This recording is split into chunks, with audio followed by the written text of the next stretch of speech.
Hi student, 12th standard, chapter 6, exam 6.25, the vector equation of the parametric form of the straight line, ஒரு parametric form ஓட நமக்கு vector equation கொடுத்துறாங்க, r vector equal 3i cap minus 2j cap plus 6k cap plus t into 2i cap minus j cap plus 3k cap.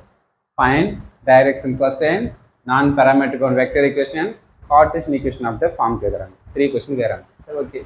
First நமக்கு ஏவும் பினா நமக்கு இது parametric ஃபார்மோட vector விஷயம் நமக்கு A vector plus T into B vector. A vector நம்ம point டிக்கு பார்த்தோம்னா B vector வந்து பேரல் வெக்டர். ஓகே, அப்போ நமக்கு ஏ வெக்டர் ஃபுல்லாக இது ஃபுல்லாக டிக்கு பார்த்தா பி வெக்டர் கம்ப்ளீட் பண்ணிட்டோமா? ஓகே, டைரக்ஷன் கொஸ்டினுக்கு நம்ம வரும் பேரல் வெக்டரோட மாடுலஸ் ஃபைன் பண்ணுறோம். ஏக்கு பாயிண்ட் நான் மாடுலஸ் ஃபைன் பண்ணக்கூடாது, பேரல் வெக்டர் தான். அப்போ இதுக்கு மாடுலஸ் எடுத்தால் மாடுலஸ் என்ன வேணால் ஸ்கொயர் ரூட் எடுக்கணும். ஐயோட கோஎஃபிஷியன்ட் 2 ஸ்கொயர் பண்ண 4 -1 ஸ்கொயர் பண்ணா +1 3 ஸ்கொயர் 9 ஆட் பண்ணா √14. நெக்ஸ்ட் டைரக்ட் கொஸ்டின் வரும் x/r. x வேல்யூ இது நமக்கு 2/√14 -1/√14 3/√14 தான் direct question.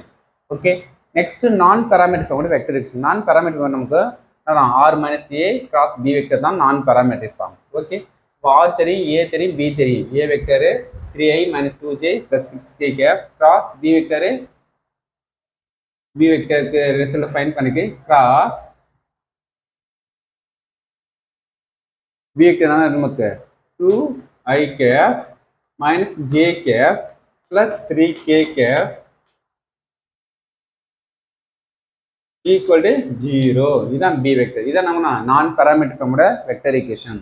Next cartesian equation நமக்குனா x - x1 by y1 b1 x y - y1 by b2 z - z1 by b3. x1 y1 z1 point நமக்கு சொல்லணும் point 3 - 2 6 parallel vector b1 b2 b3 2 - 1 3 b1 b2 3 okay, எடுத்து formula substitute பண்ணுங்க. x1 க்கு 3 y1 க்கு -2 - plus 6 divided by என்ன வரும் 2 - 1 3 கீழ கத்தல parallel vector. இத நம்ம என்னலாம் Cartesian equation of the plane. Okay, thank you student.